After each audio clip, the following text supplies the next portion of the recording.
लारगढ़ विधानसभा क्षेत्र का गांव है झरड़ा।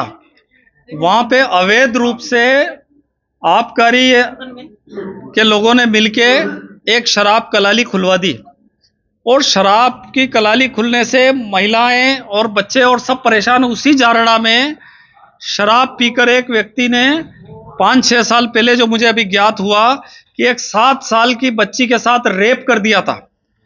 फिर गांव वालों ने मिलकर आंदोलन करा और वो शराब कलाली वहां से हटाई।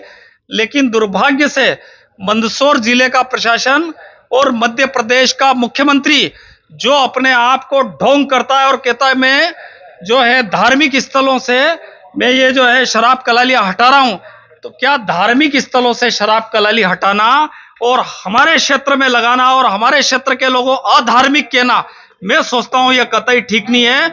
और जिस तरीके से सरकार की, प्रदेश सरकार की दोगली नीति चल रही है और शराब माफिया, शराब के ठेकेदार शासन प्रशासन और नेताओं की गोद में खेल रहे हैं। पूरा का पूरा संरक्षण शराब माफियाओं को यहां पर दिया जा रहा। मलारगढ़ क्षेत्र में पिछले दिनों 14 लोगों की शराब पीने से मौत हो गई, जहरीली शराब से।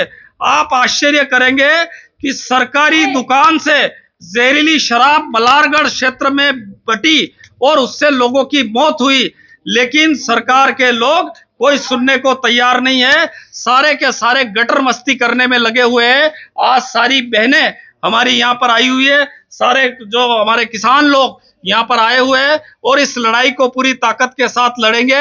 और मैं सोचता हूं कि सरकार और शासन प्रशासन की दोगली नीति और दो मुंह की जो बातें करते हैं, जो संरक्षण में जो शराब माफियाओं को जिस प्रकार से संरक्षण दे रहे हैं, गांव गांव में घुस करके जो महिलाओं के जो बर्तन तोड़े जा रहे हैं। एक गांव में एक व्यक्ति के, आदिवासी व्यक्ति के घर में घुसे शराब के ठेकेदार के लोग, उसका घर तोड़ दिया, उसकी जो टीवी फ्रिज सारे तोड़ दिए और पुलिस ने उल्टा मुकदमा उस आदिवासी के खिलाफ ये कर दिया। तो मैं ये सोचता हूं कि मंदसौर में ये जो गुंडागर्दी का और जो माफियाओं का जो राज चल रहा है, इसके खिलाफ इस क्षेत्र की जनता पूरी ताकत के साथ लड़ेगी। और मुझे लगता है कि कोई भी लड़ाई में हमेशा किसान रहते हैं, लेकिन इस बार तो इतनी तादाद में बहनें साथ में आ गई है, तो निश्चित रूप से इस लड़ाई को हम जीतेंगे। कल भी ग्रामीणों ने विरोध करा था, उसके बाद कल भी ग्रामीणों ने विरोध किया।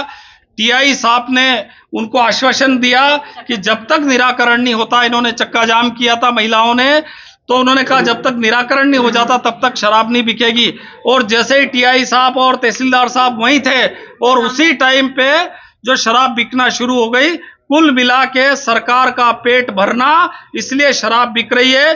जगह जगह इनकी नीयत यह है कि बच्चों को शराब पिलाई जाए, क्षेत्र के लोगों को शराब पिलाई जाए और लोगों को नशे के प्रति लोगों को भेजा जाए। उस दिशा में ये लोग भेज रहे हैं। 10-10 साल के बच्चों को शराब पिलाने का काम इस क्षेत्र के जनप्रतिनिधि और इस क्षेत्र के माफिया किस्म के लोग और शासन प्रशासन के संरक्षण में किया जा रहा है। ये निश्चित रूप से दुर्भाग्यपूर्ण है। अगर दुकान बंद नहीं होता, आगे क्या?